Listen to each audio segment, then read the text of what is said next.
गणपती बाप्पाच्या आगमनाला 4 दिवस राहिलेले आहेत आणि आज मी काढले क्लिनिंग करायला आणि बाहेर बघा धो धो धो अगदी पाऊस पडतो. घरात माझी क्लिनिंग चालू आहे.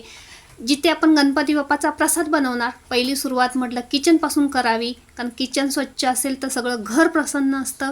म्हणून अगोदरवरती झाडून घेते आणि हे डबे आहेत सगळे खाली काढून घेणार आहे. हे छोटे छोटे डबे आहेत, ते जसे संपेल तसे मी घासून ठेवलेले आहेत. आता फक्त पुसून वरती ठेवणार आहेत. मोठे डबे मात्र घासणार नाही आहे, कारण बाहेर धो धो पाऊस पडतोय आणि डबे जर सुकले नाही आणि परत त्याचं सामान भरून ठेवलं तर त्या सामानाला बुरशी लागते. म्हणून पुसून फक्त वरती ठेवणार आहे.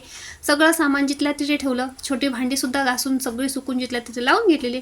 आता वरून किचन कट्टा धुवून घेते. आमचा किचन कट्टा खूप उंच आहे, त्यामुळे मॉबला मी कापड बांधून वरून ते पुसून घेतलेलं आहे. हाताबरोबर म्हटलं खिडकीसुद्धा पुसून घ्यावी, कारण किचन जर क्लीन असेल तर सगळं घर क्लीन असल्यासारखं वाटतं. किचनची क्लिनिंग पूर्ण झालेली आहे. सगळं सामान जिथल्या तिथे लावून व्यवस्थित झालेलं आहे. किचन स्वच्छ झालं की खूप छान वाटतं आणि प्रसन्न वाटतं.